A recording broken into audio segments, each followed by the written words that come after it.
16º Lasquené no ar, estamos de volta, vamos continuar o bate-papo com Valtinho Barreto. Em uma semana já deu tempo de eu atualizar o nome para o apelido, para a gente continuar falando sobre renda básica e fome aqui neste país. E aí, tá reforçando, reforçando inclusive que essa é a nossa primeira dobradinha, a primeira vez que a gente estica o programa, porque na semana passada, você que acompanhou o nosso Lasquené, o 15º, viu que passou uma hora rapidinho, tinha muita coisa para a gente falar. Valtinho topou, o convite estava com a agenda liberada. Estamos aqui e quiçá não virá um terceiro, viu? Quiçá não virá um terceiro, mas vamos lá. A gente falou de muita coisa bacana na semana passada. Se você não assistiu o episódio, vá lá no 15º. A gente falou de conceitos básicos da renda básica, da fome, de como aplacar a fome, o quadro da fome no Brasil e no mundo e qual seria o remédio que serviria a solução que Valtinho chegou na tese de doutorado dele. E aqui vamos continuar com o nosso bate-papo. Primeiro, eu queria agradecer a sua presença mais uma vez aqui no Lasquené, a continuidade aqui. E indo para a nossa tela, a gente vê, Valtinho, que esse problema da fome não é recente, né? Tem aí, Adriano colocou, Tequila colocou, a capa da Veja lá nos anos 70, a fome no mundo, anos 80, ainda bem que eu não tenho o que comer, calango, a fome no Nordeste, aqui nos anos 90, grande Betinho, e nos anos 2000 continua da mesma forma. Aliás, como você falou no programa passado, para nossa surpresa, no governo, inclusive, progressista de esquerda, o índice de Gini piorou no Brasil, né? Então, retomando... Lembrando só que o índice de Gini é que mede desigualdade. Tá? A diferença entre ricos e pobres. Recapitulando. Tá até aqui, aqui que a gente colocou no programa passado, que o Brasil, infelizmente, é entre os 6 piores índices do mundo. Eu queria começar continuação falando o seguinte. Com isso que você falou no programa passado, dessa distribuição, você acha que isso vai dar certo? Como conseguir convencer quem está no topo? Porque até hoje a gente não conseguiu colocar para frente a tributação sobre grandes fortunas no Congresso, né? No Congresso só tem milionário, né? Quem está lá, salvo exceção de um ou outro, está todo mundo ali para fazer negócio.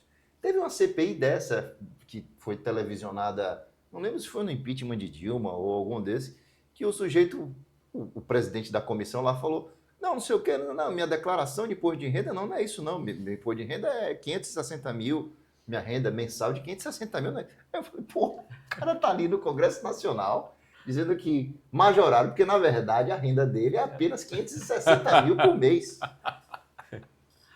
Esse Congresso, você acha que vai receber a sua ideia de renda básica?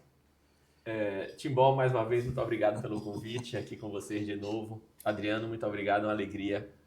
Eu fiz esse estudo no livro Renda Básica Viável, esse estudo de aprovação de projetos de redistribuição de renda no Congresso Nacional. Eu posso pegar aqui para... Claro.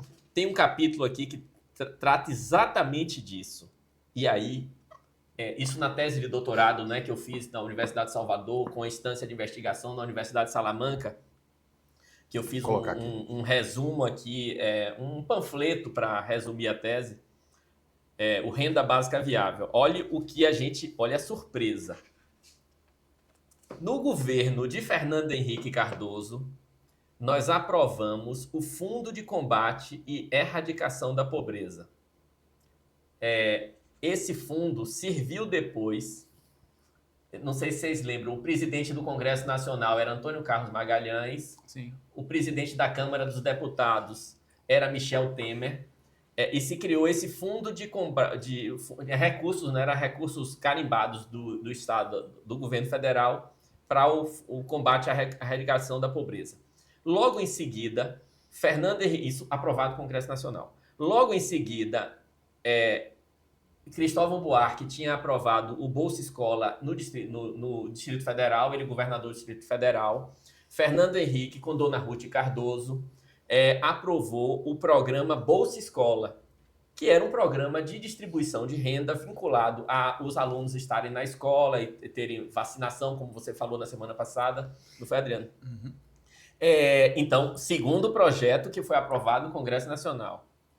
No governo Lula, logo no início, quando o Lula entrou, ele aprovou o programa que hoje a gente chama de Bolsa Família, mas começou com o nome Fome Zero e tudo mais, que foi um programa nacional. Ele transformou o Bolsa Escola, que era localizado, para um programa nacional, distribuiu o Bolsa Família para milhões de pessoas e pela primeira vez se viu distribuir recursos para as pessoas mais pobres em grande quantidade de pessoas, mas os recursos, benefícios pequenos, mas foi uma quebra de paradigma, também aprovado pelo Congresso Nacional.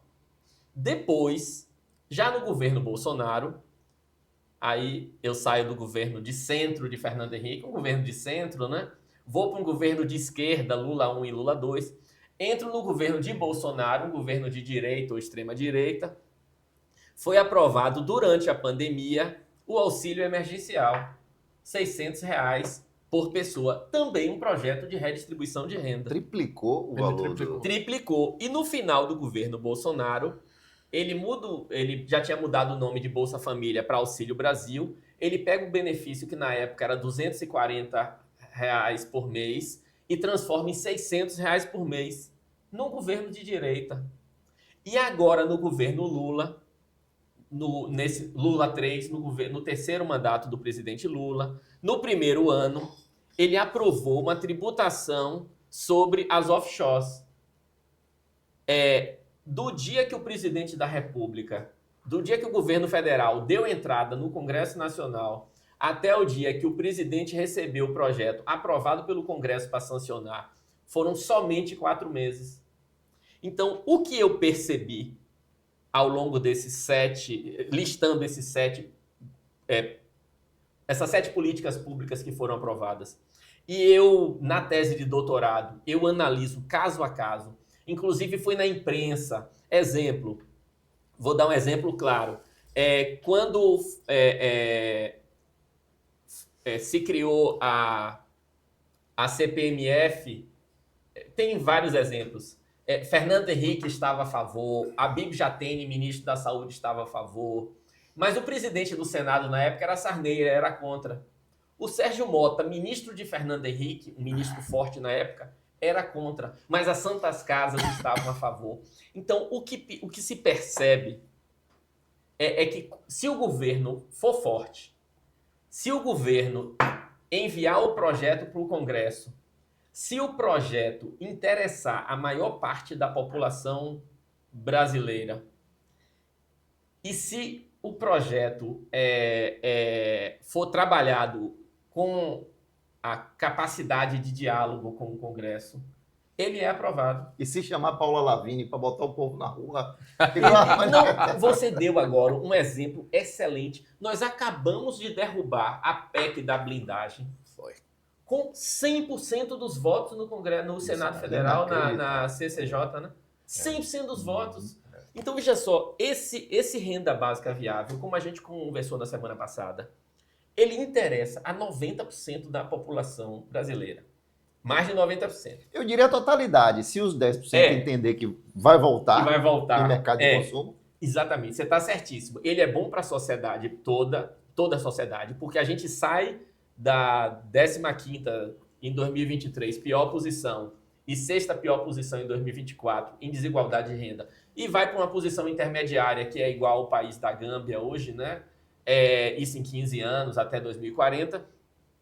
A gente conseguindo isso, os empresários vão faturar muito mais, porque vai circular recursos, mas no bolso beneficia mais de 90% da população brasileira. Então eu acho que se um governo federal, ou esse ou qualquer um que entre, se der entrada no Congresso Nacional no projeto Renda Básica Viável, eu acho que vai ser suicídio político o deputado ou o senador que votar contra um projeto que beneficia mais de 90% da população brasileira.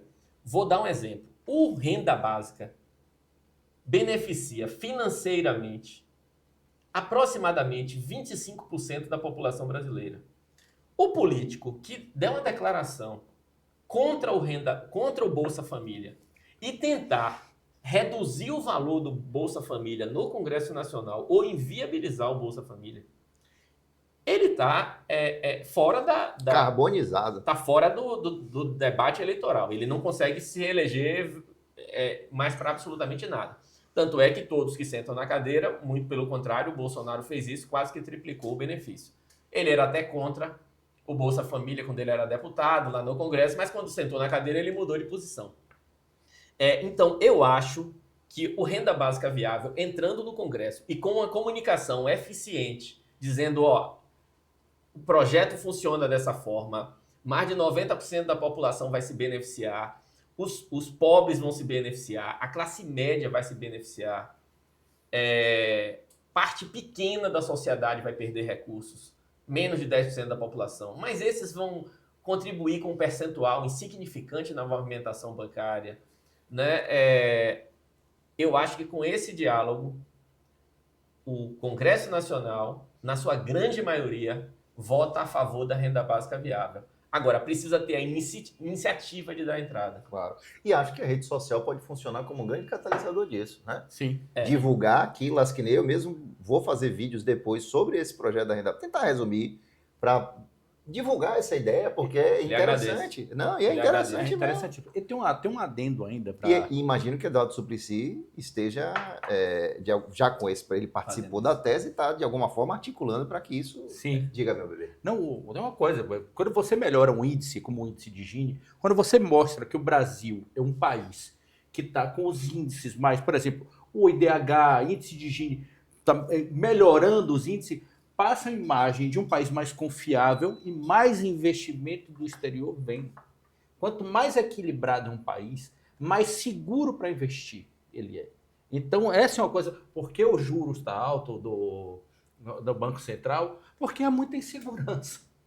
Uma gigantesca insegurança, inclusive internacional. Mas aí volta aquela coisa. Quando você começa a equilibrar um país, você passa a imagem de um país mais estável. Exatamente. E, se estável, seguro para investimento. Tá, mas eu acho que o desequilíbrio que tem nas contas do Brasil não justifica 15%. Acho que até daria 10, 11. Não sou economista. Esse é um ponto de discórdia da gente. É asfixiante. Não, o irmão dele é economista, Marcola esteve aqui e falou, disse, não, justifica, Timbó, é por isso e tal. Mas, bicho, eu acho que é muito, muito favorecimento do... A gente viu em 2020, quando teve, 2020, plena pandemia, taxa de juros baixou para 1%, 2%. Meu amigo, quem tem dinheiro no banco, tira o dinheiro no banco, vai comprar um imóvel, vai fazer alguma coisa, vai abrir um negócio, vai fazer um negócio, vai rodar. Então, assim, a economia movimentou. Então, chega a me arrepio quando eu falo, se você abaixa um pouco, isso aqui é um crime, pô. Isso aqui é asfixia. Esse negócio de, mas é o desgoverno. Vamos lá, tá ruim. Mas de longe não é o pior do mundo para ter essa taxa de juros, que é a pior taxa de juros do mundo. É a primeira ou a segunda? Primeira ou a segunda? Fica direto a funcionar. Fica direto... Pode entender, Timbó, pode entender. Não. Então, não faz sentido. O meu ponto... Eu acho que seria uma taxa... tá com descontrole, ok, vamos lá, 8%, 9%. Descontando a inflação, fica aí 3%, 4%. Mas 15%? Meu ponto. Meu irmão é economista, beijo Marcola, beijo Marcos, meu irmão é economista, doutor pela USP, um cara inteligentíssimo, mas não é nem pelo argumento dele. A coisa, minha coisa é mais, minha coisa é um pouco mais simplista. A gente teve Campos Neto, manteve os juros altos, e o Galípolo. São duas figuras contrárias. Tem alguma coisa lá que eu não entendo, por não ser economista, eu sou arquiteto, você, nós somos arquitetos. Nós arquitetos. E tem alguma coisa lá que eles não estão fazendo isso porque é bonito fazer. Há algo de estranho para o cara estar falando. Claro. Não é positivo. O Galípolo não acorda e fala assim, opa, vou botar esses juros altos para lascar, para deixar Timbó irritado. Claro, aí eu tô com o Ciro Gomes. Aí você conhece o livro dele, Ciro Gomes? Eu tô com o Ciro Gomes. Eu falei, bicho, o mercado financeiro, quem tá no banco, as pessoas que têm dinheiro estão lá. Só pode ser isso, porque não faz sentido. Para a economia toda é ruim, a produção é ruim. Isso é asfixiante. Eu concordo. Nesse tudo que você está falando, eu acho lindo. Agora passa duas figuras antagônicas lá e os dois mantêm os juros altos. Eu não sei o que é que eles estão vendo, o que é que está botando uma arma na cabeça dos dois para eles acordarem. Pressão do mercado. Eu acho que o Brasil tem uma série ingerência do mercado financeiro na política do nacional. Recentemente, que agora vimos o PCC lá na Faria Lima, aí é assustador você falar isso. Mas e o que me deu... Eu, obviamente, não gostei da PEC da blindagem, fiz campanha no Instagram, inclusive, para contrário a isso, a PEC da bandidagem. Mas o que eu fiquei mais satisfeito em relação ao que aconteceu foi exatamente mostrar de que se o povo quiser ir for para a rua, o Congresso muda. Inclusive o Senado tirou, Renan Calheiros, que é águia, tirou o projeto do imposto de renda que estava desde há 5 anos parado e colocou para tramitar. E passou rápido. Então, você vê que eles estão tentando agora, eu quero ficar bem na fita com o povo. Então, o povo tem que fazer isso. Mas também, eu acho que nunca foi tão fácil tomar uma decisão como o Senado tomou. Porque eu nunca vi uma medida tão desastrosa como essa do Congresso.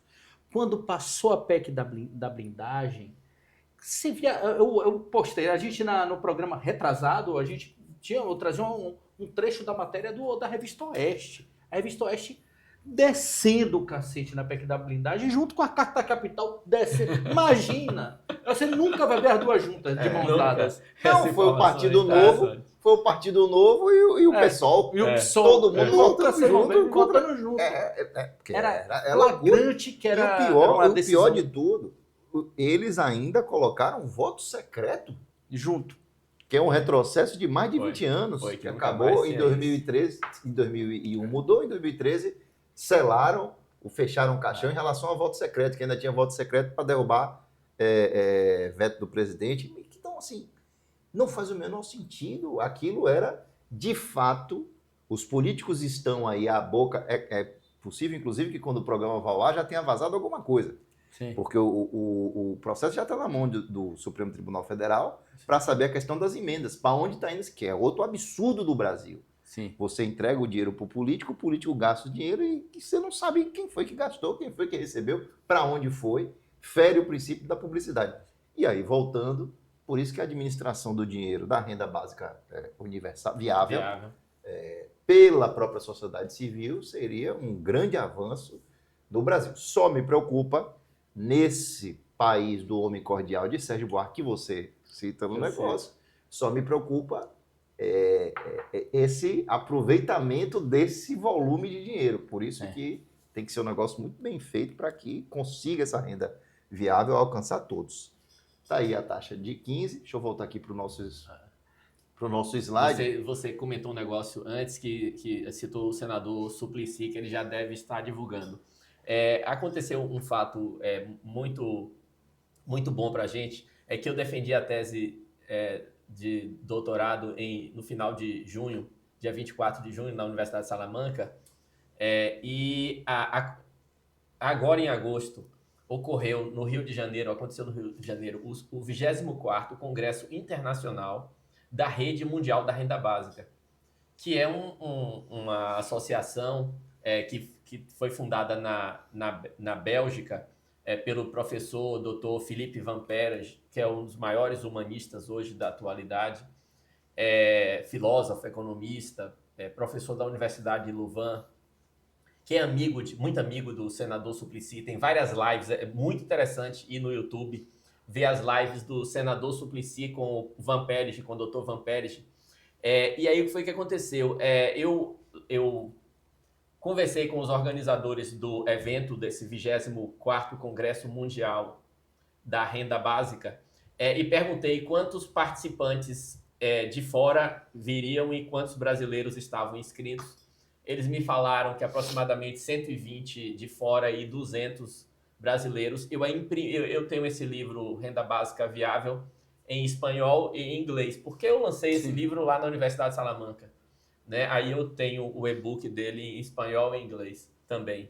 Eu aí imprimi 120 livros em inglês e 200 livros em português e combinei com a organização do evento de distribuir gratuitamente para os participantes. Foi o que aconteceu. O congresso começou antes. O Dr. Philippe Van Peerege, que é o maior especialista do mundo em renda básica, o maior especialista do mundo em renda básica, lê o livro, isso aqui você lê em 2 horas, 2 horas e meia, lê o livro, entrou em contato comigo e no evento de abertura, no evento de abertura, o senador Suplicy discursou, lógico, o anfitrião do evento. Ele citou a renda básica viável como dos caminhos possíveis para se viabilizar a renda básica no Brasil. Mas o professor Suplicy, brilhante, e já tinha participado da minha banca e já tinha feito o prefácio do meu livro. Eu fiquei muito feliz, fiquei muito emocionado, mas estava dentro do que eu acharia possível, né? Muita gentileza do senador, mas estava dentro do possível. Algumas horas depois, a palestra no dia da abertura do maior especialista do mundo em renda básica. Ele citou a renda básica viável, no caso, ele citou a alíquota da renda básica como uma das opções mais interessantes para o Brasil viabilizar a renda básica via governo federal. Não bastasse isso, ele foi convidado para fazer uma palestra, ele foi para São Paulo, né, continuou viajando pelo Brasil, foi convidado para ir para a USP. Ele foi para uma palestra na USP e citou a alíquota da renda básica como um caminho viável para se implantar a renda básica no Brasil. Foi para uma outra palestra no SEBRAP, não sei em qual das duas, estava o ex-ministro Bresser Pereira presente. Ele citou o Van Perige, o maior especialista do mundo em renda básica, mais uma vez ele citou esse projeto nosso da alíquota da renda básica como o que ele viu de interessante no Brasil para viabilizar a renda básica nacionalmente. Porque ele cita também um outro projeto do senador Suplicy para viabilizar uma renda básica no estado de São Paulo. Esse nacionalmente e o do senador no estado de São Paulo. O Van Perige volta para a Bélgica, ele é de lá, professor de Louvain. Quando chega lá, ele publica um artigo num jornal da Bélgica de grande circulação, principalmente na academia. Esse artigo, ele elogia o senador Suplicy, e um elogio muito justo. Ele faz um histórico até emocionante da carreira do senador Suplicy, que é um grande amigo dele e muito verdadeiro que ele escreveu, e muito justo. Quando ele chega no final, ele coloca lá, e os próximos passos da renda básica no Brasil? Aí ele cita, mais uma vez, a alíquota da renda básica e cita também o projeto do senador Suplicy. Fora isso, artigo na Folha de São Paulo, por conta de um debate se é viável ou não. Então, esse livro, a gente deu a sorte eu dei a sorte de defender a tese lá na Universidade de Salamanca, que deu uma visibilidade maior. Lancei o livro lá na Universidade de Salamanca, depois lancei em Porto, na Universidade Portugalense. Viemos para esse congresso internacional, ministro de estados e tudo mais. E o senador Suplicy já divulgou esse livro num GT, num grupo de trabalho que tem no governo federal, para os participantes do grupo de trabalho que tem no governo federal, para eles estudarem a viabilidade. Então, ele terminou tomando uma dimensão maior do que eu imaginava, e a gente aí tem que ter uma dose de sorte, que foi o Congresso Internacional da Renda Básica, ocorrer no Rio de Janeiro, um mês depois da minha tese de doutorado. Claro, e estava no lugar certo, na hora certa, com a pesquisa correta. E tu nunca pensou em entrar para a política, não, Rodrigo? Nunca lhe convidaram? Ou você tem essa pretensão um dia? Já me convidaram há muito tempo atrás, mas eu não tenho a vocação da política. Eu prefiro ficar no bastidor. No bastidor, produzindo papéis e documentos. Eu acho mais divertido. Porque eu tenho uma questão. Eu gosto muito da crítica. Eu acho que a sociedade só avança com a crítica. Então, se você pegar tudo que eu já produzi, eu tenho críticas a todos os partidos políticos. Inclusive, eu não me defino nem como de direita, nem como de esquerda. Eu prefiro me definir como de centro, que aí eu fico à vontade para fazer uma crítica ao governo de esquerda. Mas toma pancada dos dois lados, né? Eu tomo pancada dos dois lados, mas eu também tenho o direito de bater nos dois lados. E aí o empate tá feito. Porque eu acho que a função da academia é mais criticar do que elogiar. Eu já convivi um período com os políticos. Pessoas para elogiar não faltam. A gente sabe disso. Sim, sim, sim. Então, a função da academia é sair apontando de forma correta, a crítica correta, né? Não é a crítica sem fundamento. Claro. Apresentar os dados, apresentar, no caso, essas críticas que a gente faz sobre economia, apresentar, digo, ó, esse estudo, a base dele é o índice de Gini, a desigualdade de renda, é a fome no Brasil. Eu estou fazendo agora vou começar um estudo sobre os últimos governos aqui no estado da Bahia. Eu vou pegar os dados estatísticos da Bahia nos últimos 10, 15, 20 anos. Eu ainda estou começando. Os dados estatísticos de segurança, tudo com estatística. Dados estatísticos de segurança pública, dados estatísticos de educação, dados estatísticos de saúde. O que foi que aconteceu com a Bahia? Sai antes da eleição? Não sai antes da eleição. Uma boa pessoa para ele conversar é nosso colega, nosso convidado aqui, professor Cláudio, que está com uma proposta similar dele, de fazer uma pesquisa sobre os últimos anos, foram os governos PT. Claro. Esteve aqui conosco. E depois da gente ter acesso a esse dado, podia chamar também outro nosso convidado que está para vir. Está para vir. O ministro Rui Costa, para ver se a gente, ele topa. com esses dados... Ministro, vamos falar mais com uma ele, vez convidado. Vamos falar com ele, inclusive, da renda básica viável. Mas diga, Matheus. Diga. Da política. Então, na política eu não gosto. Eu prefiro ficar produzindo documentos e esses dados todos dessa tese de doutorado, a maioria vem do IBGE, são dados incontestáveis do próprio governo federal, né? Sim. Do próprio governo federal. Eu tenho uma pergunta. Em tempos de redes sociais, você apresentou seu trabalho para um pessoal ligado à renda básica. Isso. Que hoje na rede social a gente chama isso de uma bolha epistemológica. Isso. Você está no seu grupo, eu estou preocupado, o que me preocupa da renda básica é a tia de Timbó que me manda mensagem aqui no WhatsApp e me manda figurinha quando você der um peixe para um pobre, ele comerá o peixe naquele dia, mas você tem que dar vara para ele aprender. E essas pessoas, essa tia de Timbó que me manda mensagem, a tia é minha, eu tô brincando, que você sabe que você não tem a sua tia, mas você tem essa tia. Eu não tô lhe levando a sério, não, pô. Nunca lhe levei. Mas você sabe que você tem essa tia, não tem? Não tenho. Não, que te manda mensagem eu tenho primo, mas o contrário. Eu tenho primo... Que manda mensagem contra... Da esquerda raivosa. Eu tenho. Quando eu critico o Lula ou alguma coisa na rede social, não, mas é assim. Eu falei, bicho, você não quer ver isso aí? Vamos parar a conversa aqui, mas tá errado. Não, mas essa coisa de que vai estimular o lado mais... volta a coisa quando você dá renda para a pessoa, ela vai ficar mal acostumada. Como é que você argumentaria com essa tia de Timbó? Aí você fez uma pergunta bem interessante. Eu, como empresário, eu tento escrever mais para os empresários, porque eu sei como os empresários pensam. Então, se você pegar o Renda Básica Viável e o combate à fome no Brasil... O Renda Básica Viável, eu começço dando opinião de igual, eu vou lhe dizer o que é que Elon Musk pensa. Aí, veja só, Elon Musk já é o ídolo contamina, dele. Igual, Elon Musk está pensando isso aqui. Ele está dizendo aqui, tem lá, entre aspas, ele pode buscar a fonte, Warren Buffett doou exatamente 50 bilhões. Bill Gates. E aí eu digo o seguinte, Elon Musk não virou humanista.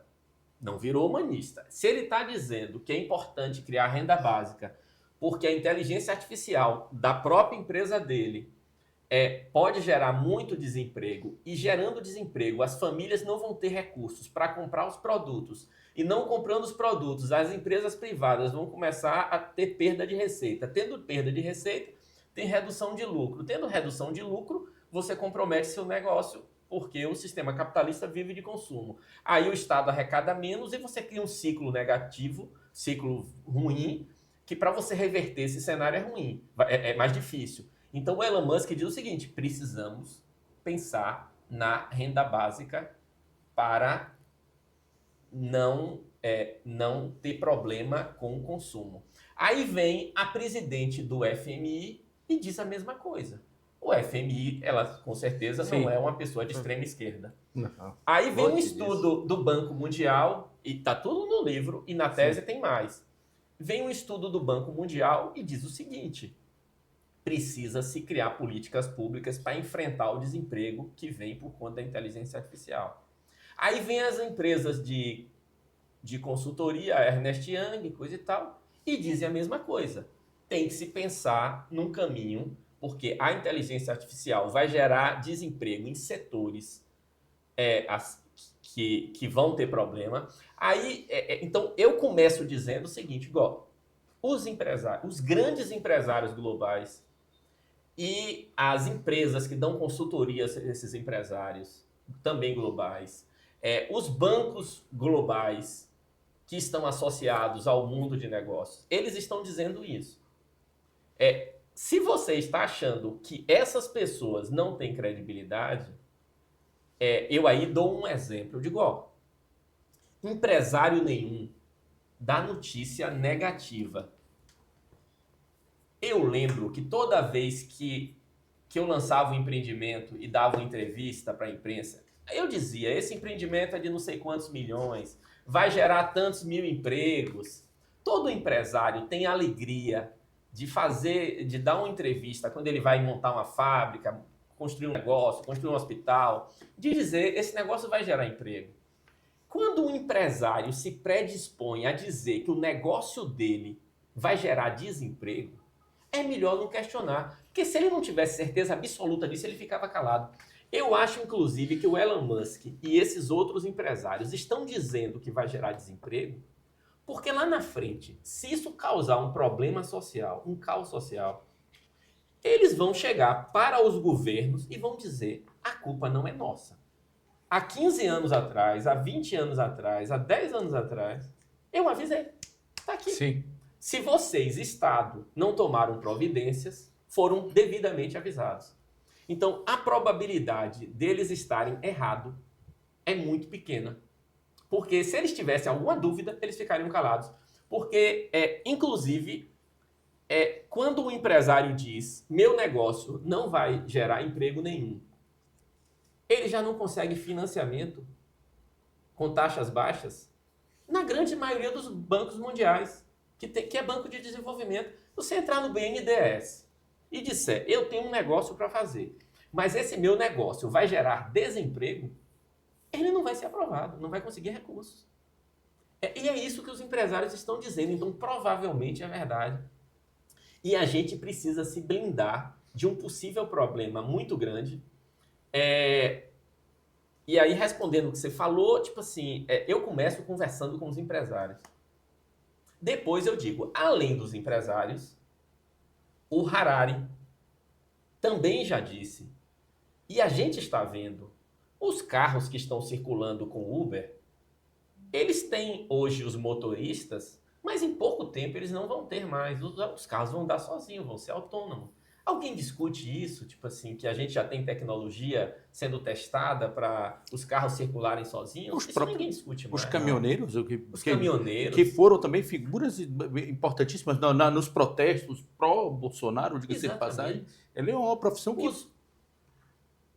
Adriano, os médicos... Sim. Harari é muito claro naquele livro, Nexus. 21 lições. No 21 lições. Ele diz o seguinte, os médicos, os exames de rotina que a gente faz, você entende isso mais? A interpretação dos exames. A interpretação vai ser com máquina. Agora o Harari diz, agora enfermeiros a gente vai precisar mais, para os cuidadores, porque a gente vai ficar mais velho. A seringa, até o cuidado. Então o que a gente vai fazer com todos esses motoristas que estão circulando aí em carros, ônibus e caminhões? Tem que ter política pública. As aulas, a inteligência artificial, você vai criar aulas ali no EAD e você vai ficar... Parte da educação claramente vai por esse caminho. Um parêntese, hoje eu recebi uma propaganda eu adoro línguas, eu já estudei, durante a pandemia estudei francês e italiano no Babel, e depois eu fui para a Aliança Francesa, e eu recebi já uma indicação, olha, treine conversação com a inteligência artificial, hoje. Não é no futuro, não, hoje. Já para treinar com a inteligência artificial. Para bater papo. Não precisa ir longe. Aquele merchandising que a gente fez aqui do óculos no programa retrasado, aquele óculos vai fazer tradução simultânea. Tradução simultânea. Eu vou para qualquer país, eu não preciso mais de guia. Né? Eu estou ali, eu vou me virar com você falando qualquer língua. E, enfim, aqui A gente tem 3 câmeras que antigamente tinha precisado de operador de câmera, operador de áudio. Essas câmeras estão aí, apesar de serem pequenininhas, se a gente colocar no modo, ela lhe acompanha, exato, ela faz. Então, assim, de fato, a inteligência artificial tem vai trazer essa questão que precisa ser resolvida.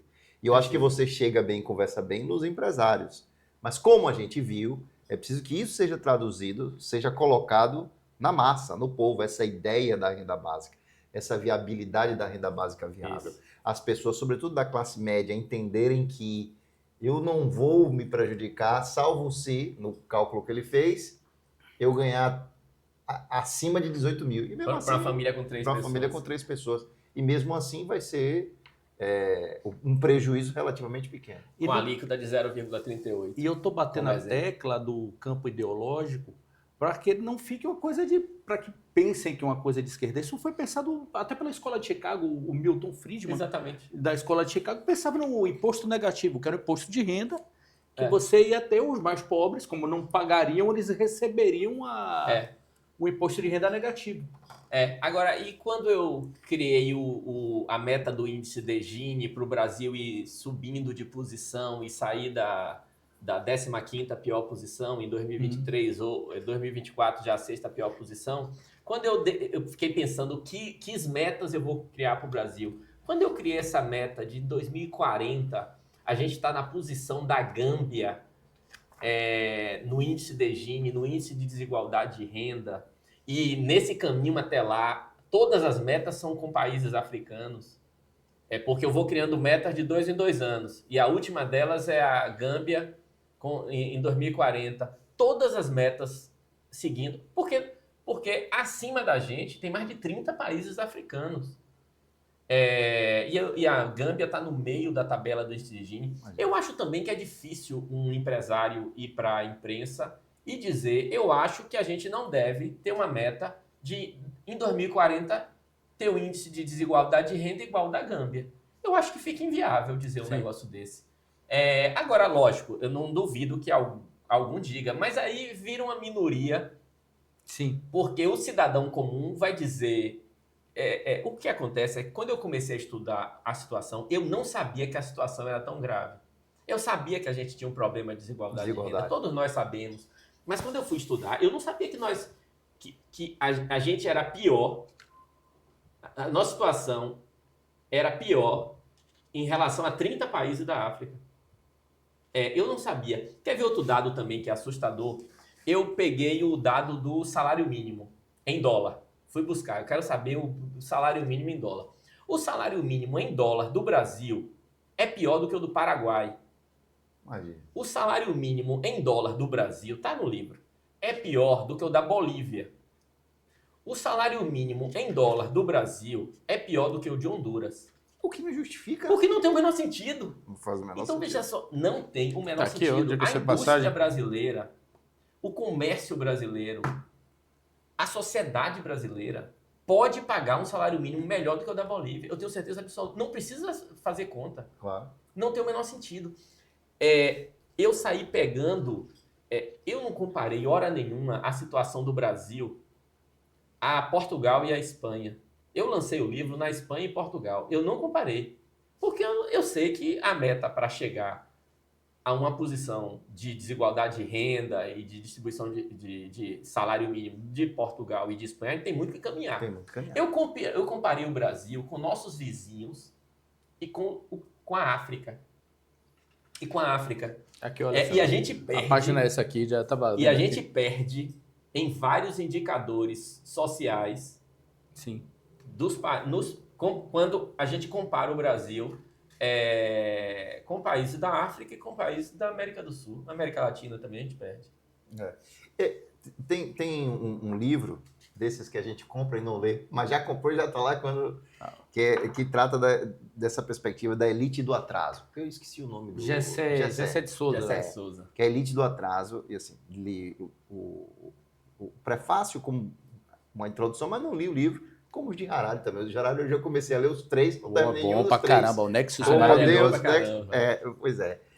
Mas, voltando a essa perspectiva da elite do atraso, assim, no Brasil, e aí eu vou voltar a esse ponto que eu acho interessante. Você vai fazer um convencimento nos empresários. Os empresários, eu acho, sensatos e que busquem raciocinar em cima do que você fala, vão se comover, se sensibilizar, até mesmo porque eles vão se beneficiar no final da história. Mas eu acho que tem alguma força oculta e alguma coisa que é esse histórico dessa elite do atraso que segura o Brasil nessa perspectiva da desigualdade.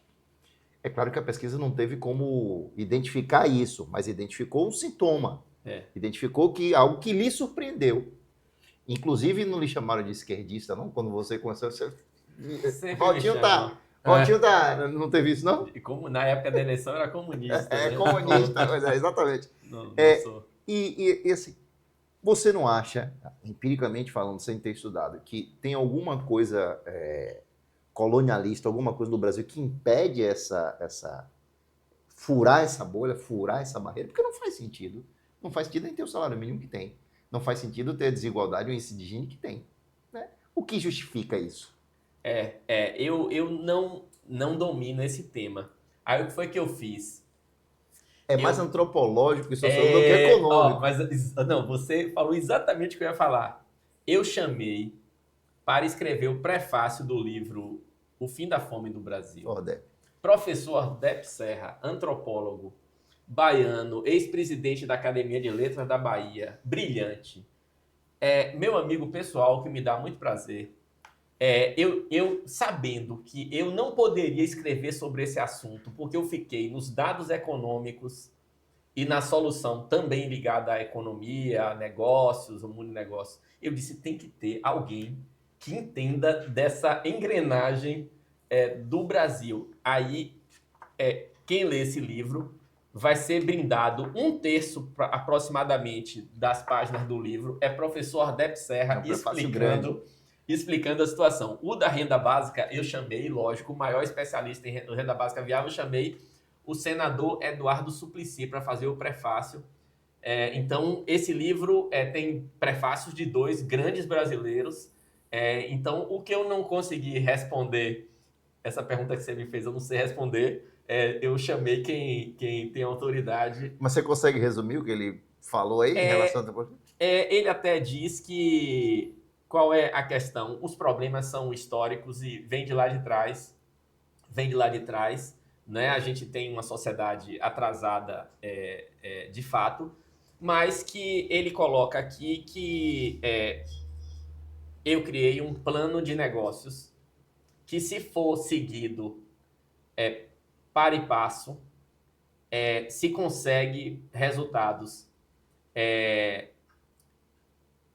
O estudo é complexo, né? O estudo do Brasil, ele é antropólogo, é complexo, mas ele viu uma luz em um caminho assim bem empresarial e alavancado por uma mídia, por um grande empresário publicitário que resolva bancar isso aí, como aconteceu na França, né, com os restaurantes do coração. Muitas vezes você fura um processo, né, fazendo um projeto voluntário, eficiente. E vamos lá, nós temos vários exemplos, inclusive que eu cito no livro. As obras sociais de Mandulce, ela fez um projeto na época que não existia o SUS, ou seja, ela criou um hospital que é de alta complexidade, você sabe disso que você é médico, de alta complexidade, de alto custo, numa época que não tinha o dinheiro carimbado do SUS, e ela furou o bloqueio. Porque se ela perguntasse para alguém, dizer o seguinte, você acha que eu consigo captar recursos na sociedade baiana com os ricos, né? Quem tinha que doar eram os ricos, para os pobres terem remédio, médico, você acha que eu vou conseguir médico para trabalhar de forma voluntária num projeto? Todo mundo ia dizer para a irmã Dulce, a senhora não vai conseguir. Infelizmente, a ideia da senhora é muito boa, mas não vai conseguir. Padre Júlio Lancelotti, se ele também pensasse na possibilidade e fosse conversar com algum amigo dele sobre a viabilidade do tamanho do projeto que eu visitei lá. Conversei com ele, fiquei lá 2 dias conversando com ele. Todo mundo dizer, padre, isso aqui não vai dar certo. Padre Júlio, isso aqui não vai dar certo. Então, em determinados momentos, talvez a gente precise avançar, mesmo sabendo que a chance de dar certo é pequena.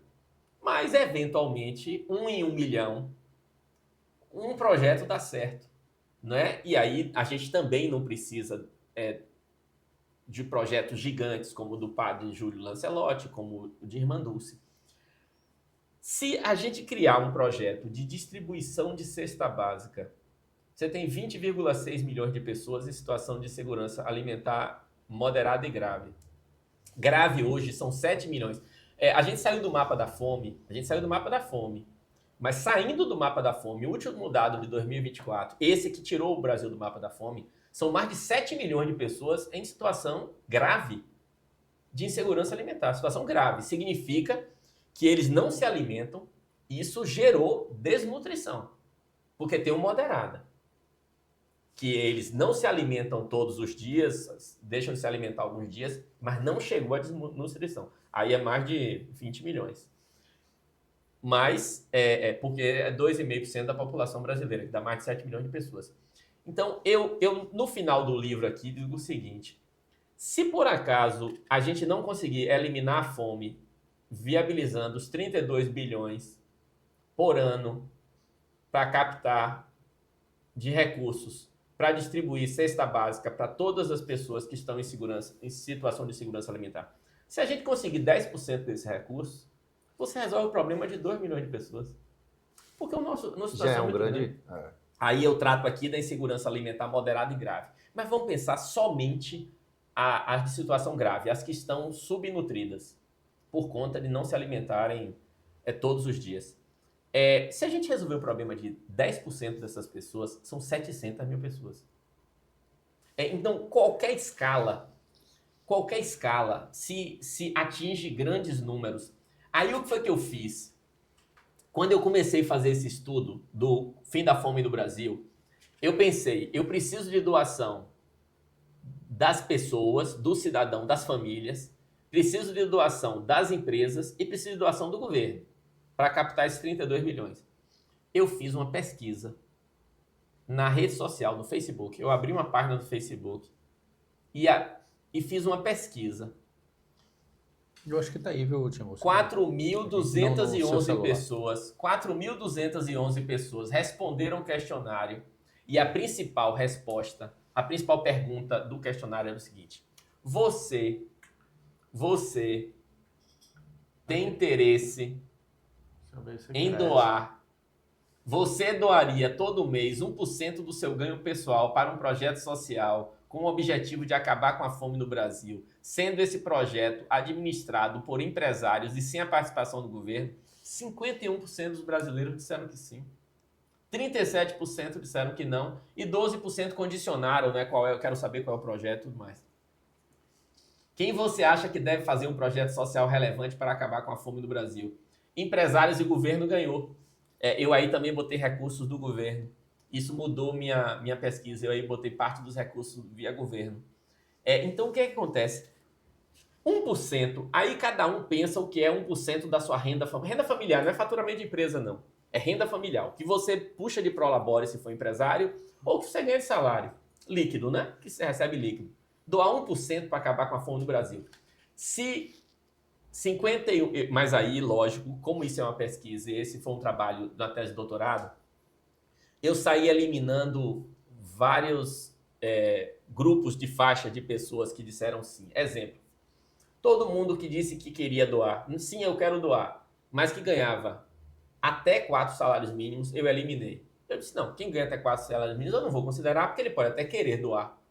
Mas tem dificuldade de doar. Claro. Ou seja, eu já eliminei aí 70% dos brasileiros. Depois eu eliminei também os brasileiros, parte dos brasileiros que disseram eu quero doar, mas que quando chegou, ele tinha que informar a renda dele, né, para eu calcular 1% da renda. Ele não deu a renda na pesquisa. Aí eu não tinha nem como prever qual era a renda dele. Eu eliminei mais 10% das pessoas que disseram sim, né? E eliminei também Porque tem uma hora que eu pergunto, você é empresário ou você é funcionário? Recebe salário? Um terço disse que é empresário, empreendedor, é profissional liberal. 1/3. 2/3 disse que tem emprego. Eu eliminei esses 2/3. Eu deixei somente empresário doando. Empresário profissional liberal. Sim. Aí entra motorista de Uber, entra o pedreiro que faz desde que tenha renda acima de 4 salários mínimos. Quando eu fiz esses cortes todos... São aí, esses cortes que eu botei, pesquisa de doação, é o método? Não tá aí não. Mas se você voltar para aquele gráfico que você estava, que foi aí que me inspirou a falar, o próximo, Esse. No item 1, quando eu fiz esses cortes todos, eu descobri que essas pessoas doariam 5,6 bilhões por ano, que já seria suficiente para bancar 1/6 das doações, atendendo os 3,6 milhões de pessoas que estão em situação de segurança alimentar. Então, só o cidadão brasileiro, sem governo e sem empresa, pelo que ele declarou, e eu fiz vários cortes, porque é verdade, nem todo mundo que diz que vai doar, doa, né? E aí precisava cortar. Se eu não tivesse cortado nada, se eu pegasse os 51% que disseram que ia doar e fizesse a conta, bancava 70% desse projeto. Mas isso seria falso. Na prática, não aconteceria. Na prática, o número que vai rodar é mais viabilizando o projeto desse 5,6 bilhões de reais por ano. Aí eu fui nas empresas públicas e privadas.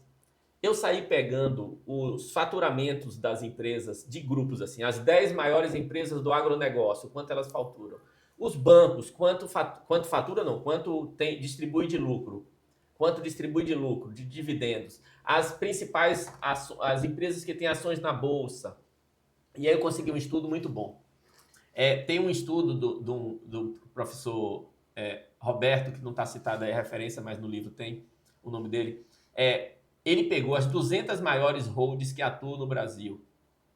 Empresas estrangeiras, nacionais, privadas. Você tem a Petrobras, que pode doar, que é a empresa capital misto. Você tem o Banco do Brasil, que pode doar, empresa estatal. Você tem as empresas privadas. Ele pegou esse pacote das 6.000, as 200 maiores holdings, né? Porque o Banco do Brasil tem várias empresas, a Petrobras tem várias empresas, ele pegou as 200 maiores holdings.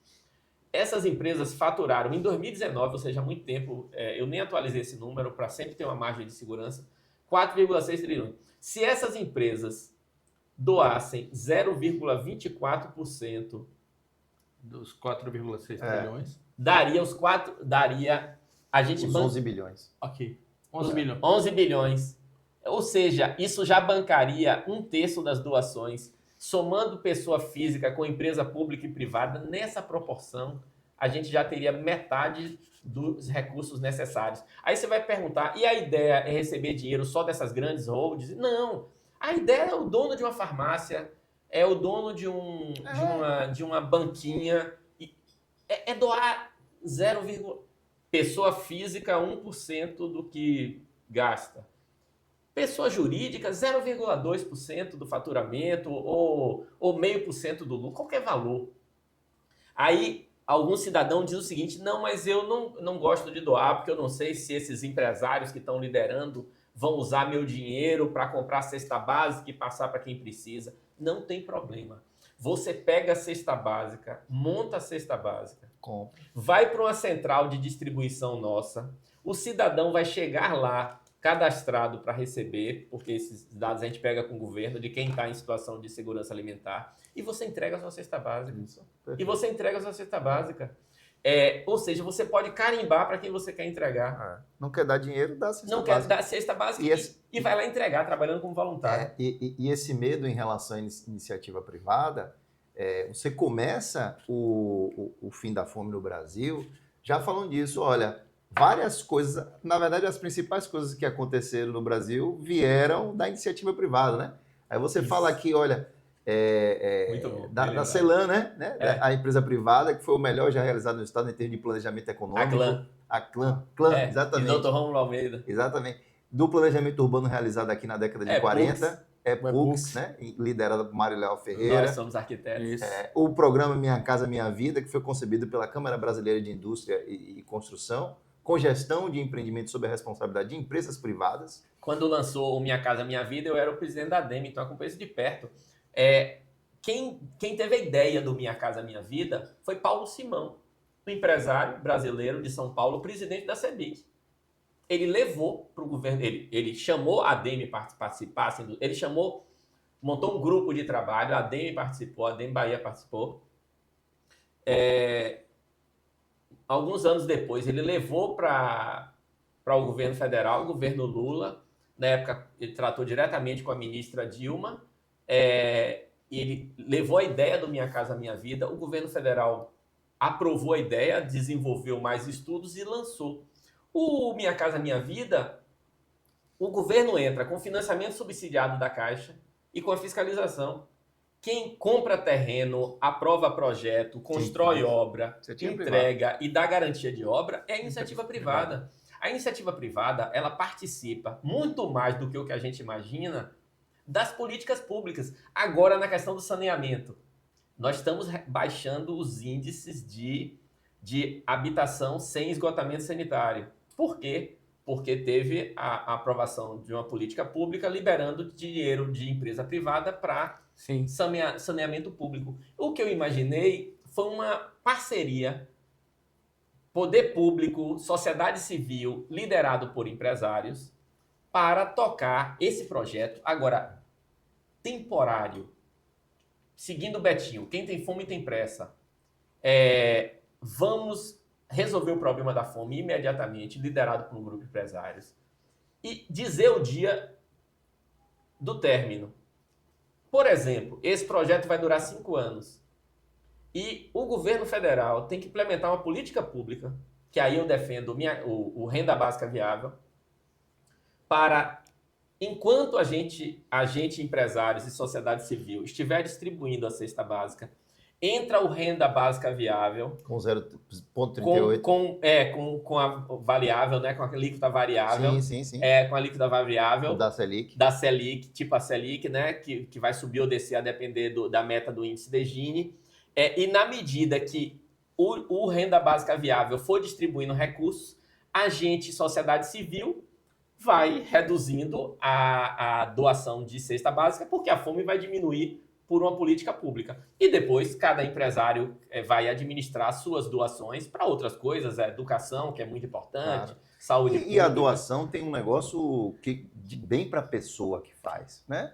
Se você parar para doar alguma coisa para alguém, nem que seja um tempo, alguma coisa, e você vê a pessoa recebendo aquilo, causa um bem na pessoa que doa. Claro. Porque tem uma perspectiva psicológica, sentimental, que é irrisório. Você vê o que o Valtinho mostrou aqui. Essas empresas, 0,24 dos tantos trilhões de lucro, de faturamento, serviria para resolver. Eu acho que a gente já tem, inclusive, uma boa minutagem nesse nosso segundo programa.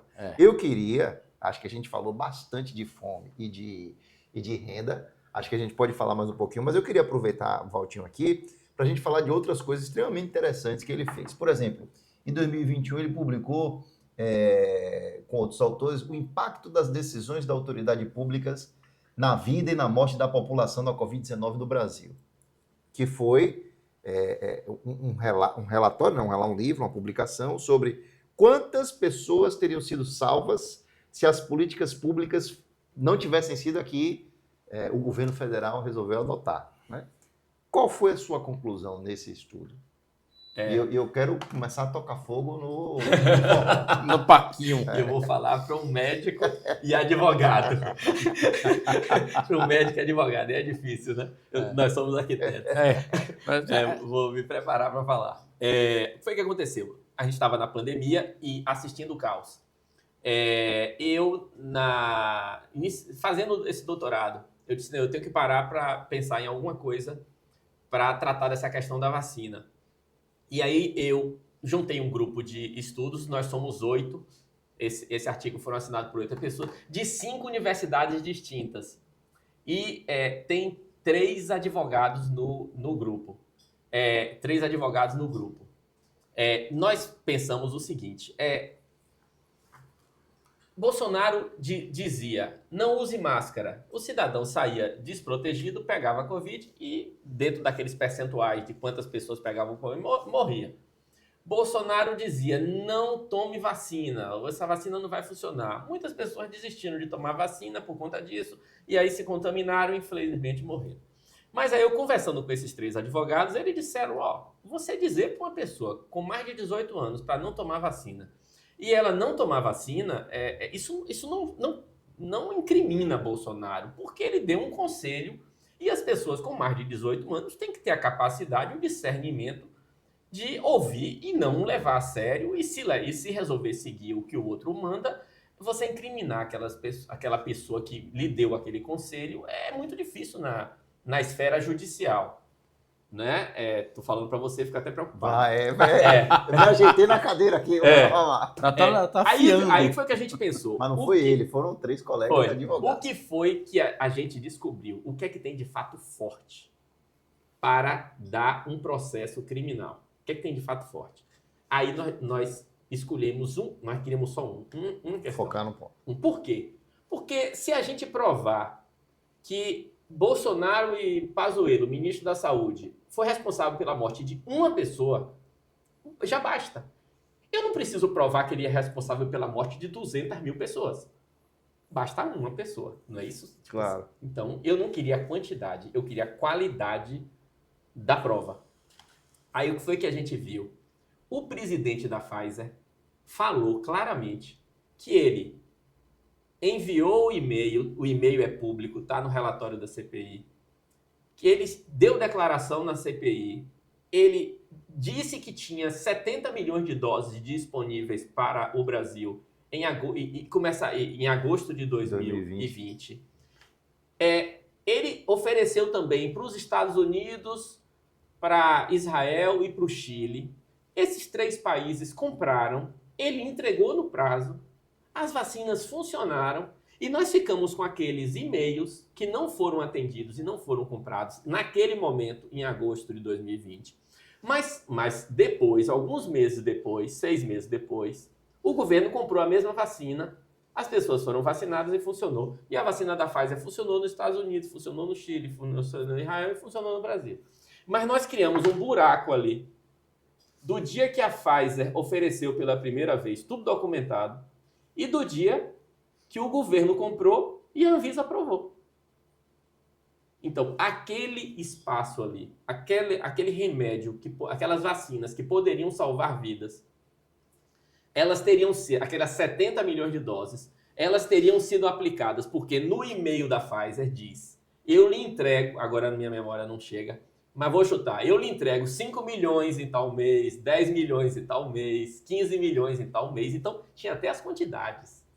Aí nós pegamos essas quantidades que a Pfizer prometeu entregar e entregou nos outros países. E nós colocamos, se a Pfizer tivesse entregue 5 milhões de vacinas nesse mês e essas pessoas tivessem sido vacinadas pelo grau de eficiência da vacina, e pela quantidade de pessoas que morreram, quantas teriam sido salvas? Nós fizemos um cálculo matemático. Aí nós fizemos do primeiro mês, do segundo, que tinha lá as quantidades. No dia que o governo comprou a vacina da Pfizer, nós encerramos o estudo. Então, por isso que o estudo são 5 artigos dos 5 meses que o governo poderia ter recebido as vacinas, não recebeu. Quando o governo comprou e começou a receber, ele está encerrado. Agora ele cumpriu a missão dele. Qual foi a conta total? 27 mil pessoas teriam sido salvas. Meia Fonte Nova. É uma Fonte Nova razoável. Um barradão. É um barradão. É que eu não dou barradão. Eu também não. Mas seria uma quantidade razoável. 27 mil pessoas. Agora, essas, ele matou mesmo. Porque, veja só, imagine, se um governo qualquer... Omissão dolosa, eu acho. Se um governo qualquer, você tem lá o sistema do SUS está funcionando. E vamos lá que tem um remédio que é essencial para as pessoas. Oxigênio. Qualquer coisa. Um remédio para combater o câncer. Um remédio... Esse dado está na mão de Flávio Dino? Os 3 primeiros relatórios, veja só, quando a gente estava fizemos o primeiro mês, fizemos o segundo, fizemos o terceiro, e aí a CPI ia fechar o relatório. Renan Calheiros lá, com Randolfo Rodrigues e tal. Eu mandei, um amigo meu, acessou, uma pessoa conhecida, né? Acessou e disse, leiam esses documentos. Esse nosso trabalho está citado. Só que a gente continuou fazendo os outros 2, porque o relatório da CPI foi lançado quando a gente tinha 3 meses publicado, e aí o trabalho continuou. O nosso trabalho está citado em 5 páginas do relatório da CPI do Senado, cita esses nossos 3 artigos. E no dia que o senador Renan Calheiros apresentou o relatório final lá na pandemia, ele fez um discurso de meia hora. Ele cita o nosso documento. Ele cita. Eu, inclusive, tomei um susto, que eu estava assistindo, eu tomei um susto. Porque eu já sabia que o nosso trabalho estava no relatório, porque eles lançaram a semana antes, eles divulgaram a semana antes. Aí eu já tinha encontrado, eu disse, maravilha. Mas não imaginei que ele fosse citar no discurso. Ele citou no discurso. Agora, eu preciso mandar o conjunto completo, que são 5 artigos. Para Dino. Para Flávio Dino. Tem que ver o Amigos Curi. A gente já estouramos 1 hora, mas eu queria, para terminar, não sei se o Tequila ainda quer fazer uma pergunta para o Valtinho, falar desse livro aqui, de Walter, que Bolsonaro e seus seguidores, 1560 frases, que ele amealhou, vê se você tem aí, Tequila, você colocou. Já deu um upgrade aqui, né? Frases, essas pérolas aqui, eu vou ler só algumas. Não há a menor dúvida, você já deve ter escutado essa frase, Bolsonaro daria o golpe no mesmo dia. Deputado Jair Bolsonaro, em 1999. Para quem acha que ele foi condenado por golpe há 15 dias, a 20 dias de forma injusta, ele mesmo disse que daria o golpe. Não vou bater nem discriminar, mas se eu vi 2 homens se beijando na rua, eu vou bater.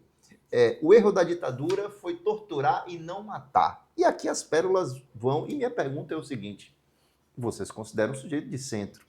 Isso. Não é nem de direita. Eu diria, talvez, se você fosse um centro-direita, você é empresário e tal. O que levou o Brasil, na sua opinião, a eleger um sujeito como Bolsonaro? Outra pergunta. Eu sei que dá outra tese do doutorado. É outra pergunta difícil. Eu acho que foram vários problemas, não um problema só.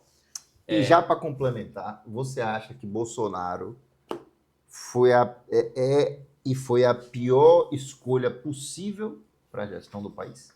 Foi a pior escolha possível. A direita, ela não escolhe bem os candidatos.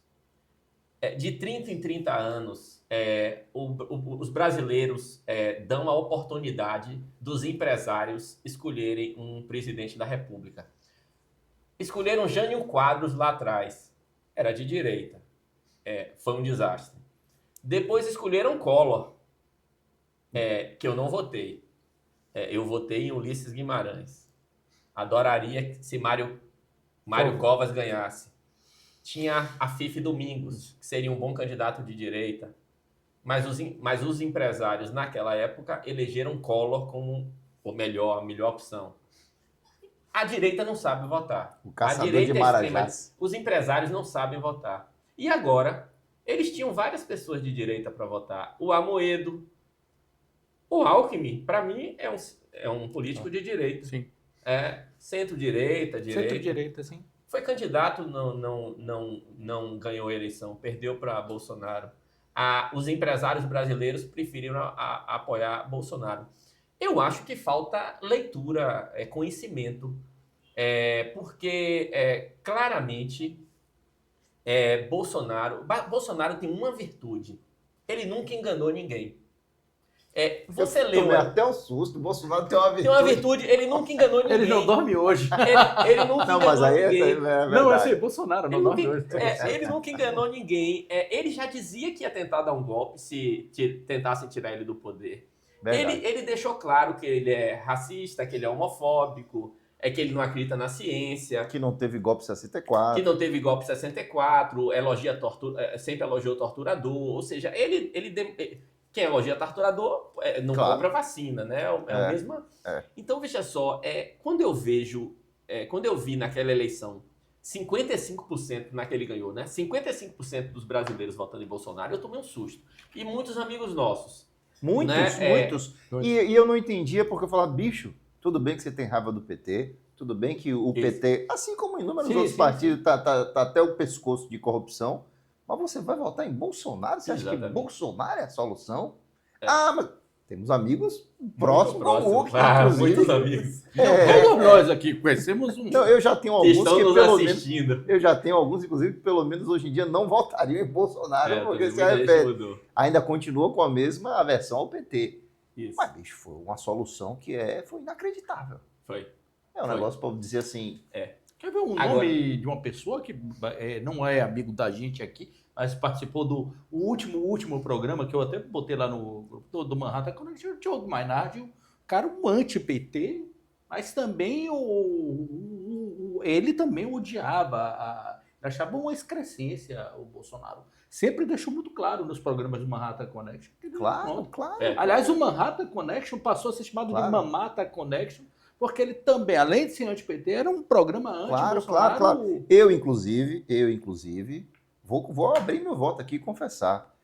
Quando o Bolsonaro foi eleito pela primeira vez, eu não achava que Haddad seria o candidato ideal, que Lula ungiu depois que foi preso, em 2018, eu vou colocar Haddad para ser o candidato. Eu anulei meu voto. Várias pessoas falaram assim, mas sabe, você... Tinha aquela história do ele não, né? Ele não. Mas eu falei, bicho, eu não tenho nenhuma condição de votar em Bolsonaro. Nunca votei votar em Bolsonaro ou qualquer pessoa que pense perto disso aqui. É lógico. Mas e também não tinha votar que eu anulei meu voto, fiz algo que eu mesmo sou contrário, mas eu estava sem opção. Não, isso no segundo turno. No primeiro turno eu votei em Ciro Gomes, que eu acho que o projeto dele, apesar dele ter aquela cabeça esquentada, é razoável. Mas, bicho, chegou depois, na reeleição, sobrou Lula e Bolsonaro? Não tinha a menor dúvida. Não tinha a menor dúvida, votei em Lula. Depois de assistir o governo. Depois de assistir o que ele fez na pandemia, eu votei em Lula. Contrário, eu votaria no cara. Mas, bicho, eu não vou. E lhe digo mais. Agora não, porque o Bolsonaro está fora do páreo. Se fosse, eu votava de novo, porque isso aqui é a não existência da política. Ô, Timbó. Né? Isso aqui acabou o diálogo. Timbó, Lula do lado do Bolsonaro é um Churchill. Eu votaria no cara do ovo. No cara do carro do ovo. O cara chegasse lá, Bolsonaro, falar em você, meu amigo. De ovo, você tem que falar proteína, eu votei aqui.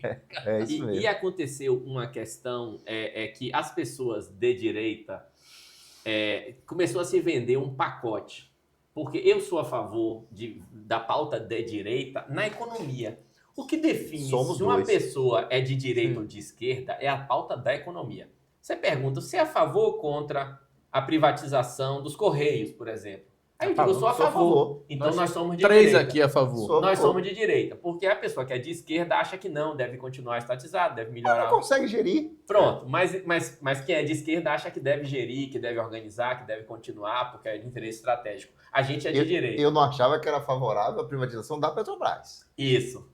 Porque era uma empresa superavitária que dava lucro para o governo. Exatamente. Mas eu até aceito privatizar, porque nos Estados Unidos as empresas de petróleo são privatizadas, na Inglaterra são privatizadas, e tem muitos exemplos de países que têm empresas privatizadas. Esse é um dos pés que eu fico mais na esquerda. Mas essa nossa pauta é legítima, e você define se a pessoa é de direita ou de esquerda com esse nível de conversa.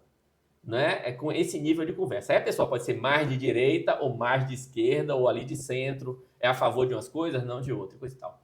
Só que a turma de Bolsonaro, eles botaram nessa definição de direita e esquerda racismo, homofobia, ataque à ciência, a pauta de costumes toda. Então, quando você diz, não, eu sou a favor da privatização, mas eu não aceito esse tipo de debate de golpe de Estado, nem de ataque às minorias. Aí a pessoa diz o seguinte, não, então você é comunista. Eu disse, não, vamos organizar a conversa. Eu sou a favor das privatizações. O que define se eu sou capitalista ou comunista é a pauta da economia. E pessoas extremamente inteligentes, empresários, e muita gente boa aí, muita gente boa, eles entraram nessa pauta de costumes e regrediram em relação ao que pensavam, pelo menos ao que falavam e pelo menos a forma que a gente convivia.